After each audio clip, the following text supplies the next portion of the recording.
is Salem Moore, and today I'd like to talk to you about why mental health matters. How do you feel when you are sick with a bad head cold, you're often congested, your throat hurts, your head is pounding, your ears are clogged, and all you want to do is sleep? Just as our physical bodies alert us of symptoms of sickness, our minds too alert us of mental health problems.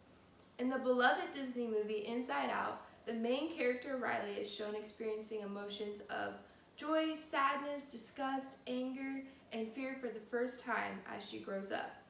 As a growing preteen, Riley experiences moving for the first time, exploring a new house, school, friends, and hockey team. Throughout her journey of adjusting to a new home, Riley begins to grieve her past home and friends. As a result, Riley attempts to run away and her parents chase after her.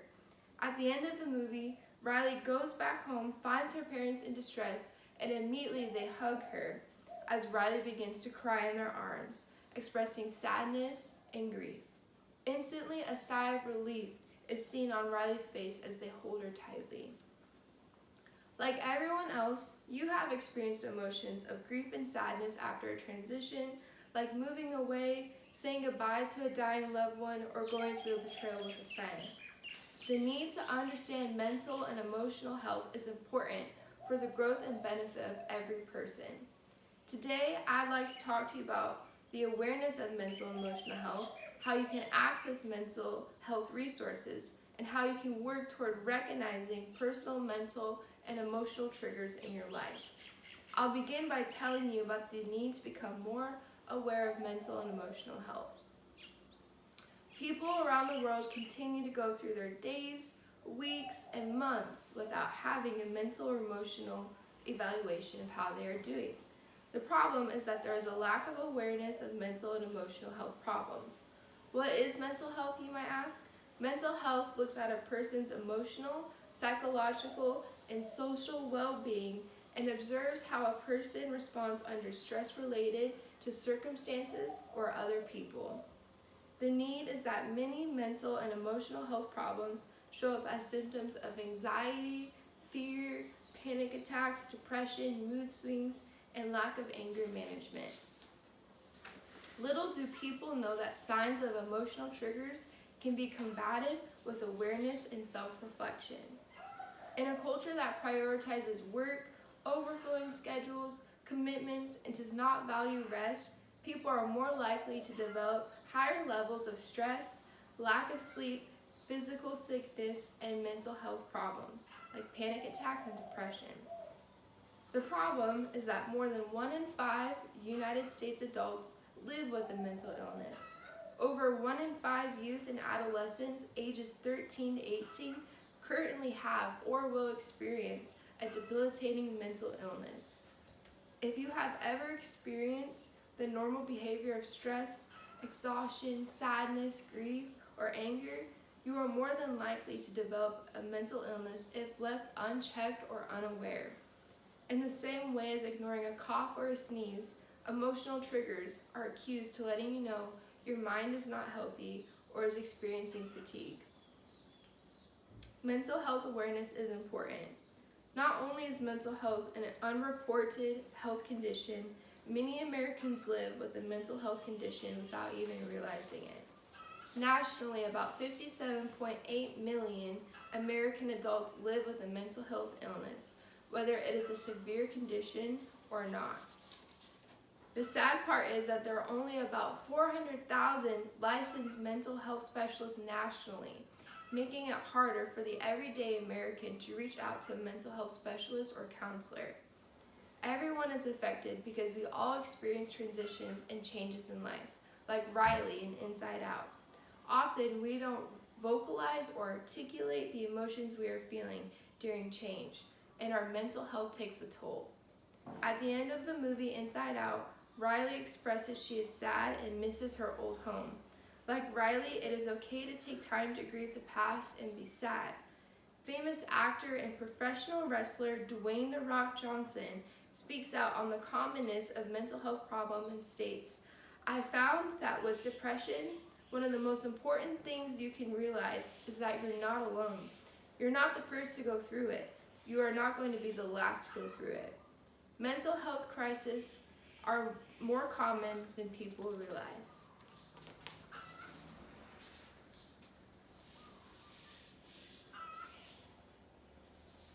You are most likely to be sitting in your seat wondering about the time you've been sad or anxious.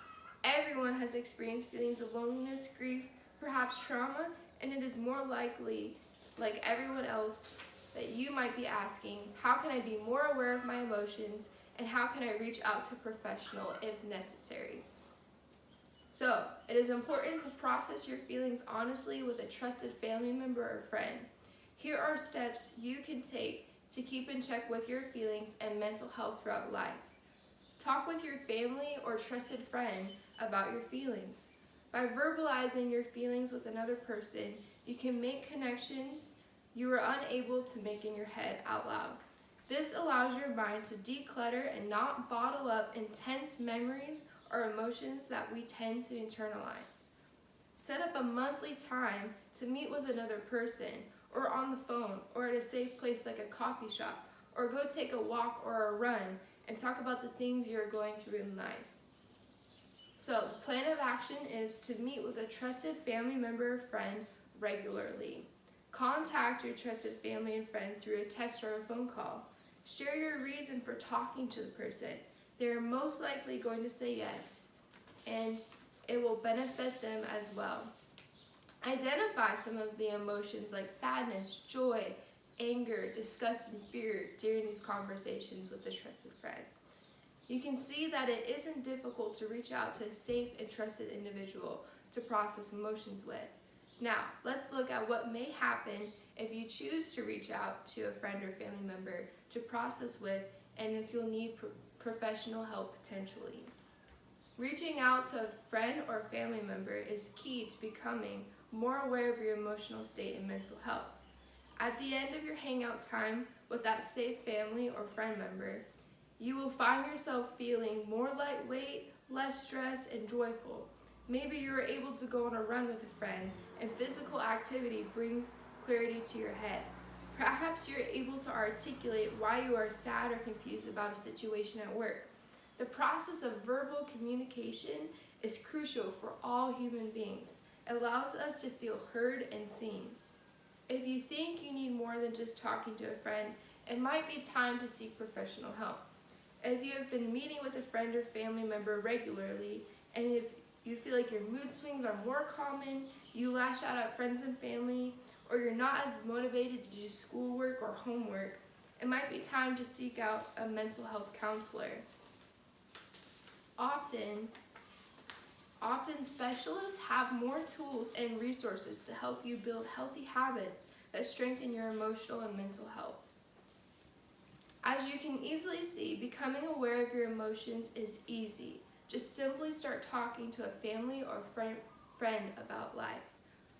I've told you about the commonness and regularity people experience with mental illness, when to recognize your mental health during transitions or changes, and how to seek out a friend to hang out with monthly. In the end, getting professional help from a counselor or therapist is not the overall goal. The goal is to get you as a person healthy, functioning, and recognizing it is okay to be sad, but to not internalize it, waiting for it to develop into depression or another mental illness. What if you can live your life with more joy and happiness and spending less time in anxiety or depression? You owe it to yourself and the people around you to be more honest about your emotions and current headspace. It is possible to reach out to a community that cares and loves you. Some professional counselors can help you build healthy habits that don't cure mental illness, but prevent and lessen the grip of mental health problems. I'm going to leave you with a short message from the character Sadness from the movie Inside Out. Because at the end of the day, the emotional feeling of sadness saves Riley and motivates Riley to go back to her parents and recognize their relationship, or reconcile their relationship. Sadness says, sometimes things have to be sad before they can be happy. Therefore, don't wait to have that talk with a friend. Instead, take action and articulate your emotions. Your mental health matters. Thank you.